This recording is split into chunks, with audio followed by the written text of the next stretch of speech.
Hello my friends and welcome to today's video. I'm Jeanette with Vivo Vintage Design. On this channel we learn watercolor and alcohol ink together. So in today's tutorial I am going to paint a cabin and I'm using watercolor. I have my Muño pan paints. I'm using silver black velvet brushes and fluid 100% cotton watercolor paper. And you can see here I've done a very light sketch. I don't even know that my perspective is accurate, but I wasn't going for accuracy. I'm challenging myself to go out of my comfort zone and do more landscapes. I do a lot of flowers and I always like to try new things and challenge myself. So I recently did a cabin, a whimsical cabin that I followed a tutorial. The man's name who I followed was Mike Jackson, and he's got some wonderful tutorials on his channel. I do suggest that you give his channel a look and you'll see what I mean. So I wanted to do another cabin. So here like I said, I sketched out what I envisioned and very loosely, again, not perfect, but I'm just having some fun. And I started with the roof. I used a brown color for the roof, and that's only my first layer. And now I'm adding some shrubs on the side of the cabin, and I'm using a bunch of different greens. And you can see that I want the sun to be coming from the left-hand side. So the left-hand side of each of these shrubs is a little bit lighter and brighter in color. And then I added a little darker green on the bottom right-hand side of each of the shrubs. And now I'm painting these trees, and I want it to look kind of like they're changing colors.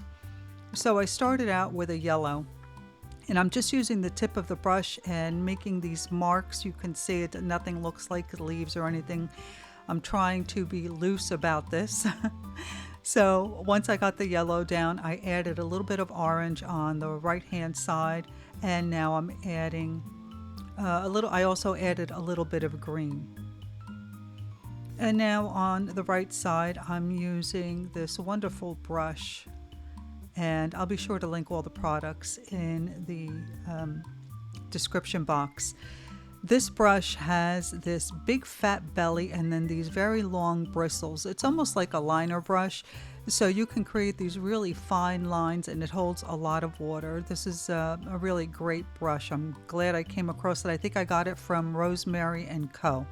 But I'll be sure to link it in the description in case you're interested in purchasing one for yourself. And I just created a tree with some branches. I will add leaves later.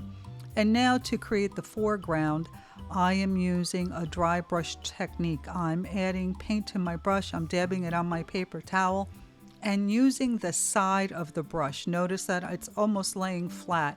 I'm running it across the paper and creating these dry brush looks so that the colors, so it's not all filled in.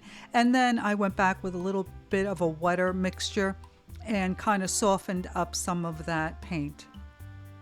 Now here I'm using a lighter combination of colors on the side of the cabin, and then just darkening underneath the eaves and blending it in and creating a little shadow where that shrub is against the cabin. And now I'm just trying to add a little detail to the roof, so I'm going across the roof and adding some lines to make it look like maybe shingles or wood. And now I'm back to that brush with the really fine point. And if you don't have one of these brushes, of course, you can use any brush that you have that is small, perhaps a liner brush. That'll work beautifully. And I'm just adding some branches in between the foliage of this tree. Now I'm using a combination of gray, and I don't recall what other color I had in the palette, but I did add a little indigo to it. It was color left over from a previous painting, and I just created the little path to the cabin. And now again, using the yellow color and adding a little bit of orange, I'm creating another tree. I'll also add a little bit of green and I'll let those colors blend together nicely. So I'm adding the other colors while the paint is still wet because I want it to blend together. Now I'm going to create a taller tree here. So again, I'm using this liner style brush and I'm creating some branches. And you can see as I create these branches, I wiggle the brush.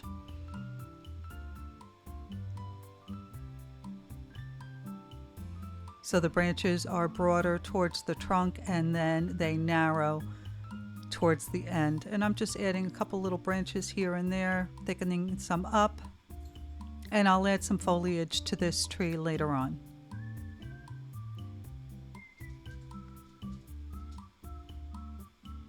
And now I'm just bringing the trunk down to the ground so it doesn't look like my tree is just floating. And here again, I'm just adding some branches to this other tree. I don't even know what kind of trees these are. They're just the colors that attracted me, so I just added them in there. Now I'm adding foliage to those trees where I just created the branches. I'm using the tip of the brush and I'm picking up a combination of yellow, green, or brown, and I'm just tapping it in. I'm not trying to create detail, I'm just trying to create the illusion of foliage. And again, I've been trying to learn how to work a little bit looser. So I think that I did okay on this. I tried not to focus on the details and just create the illusion of what I want to depict in this painting. So now I've switched to a smaller brush.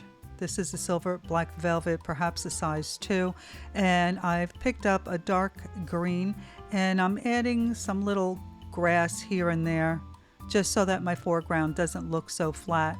I'm also darkening some of those shrubs on the bottom right-hand corner.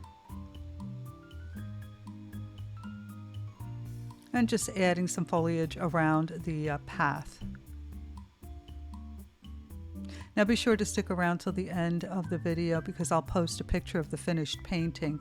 After the video, I did go back with a white gel pen and I added some highlights here and there. And I want you to see what that looks like.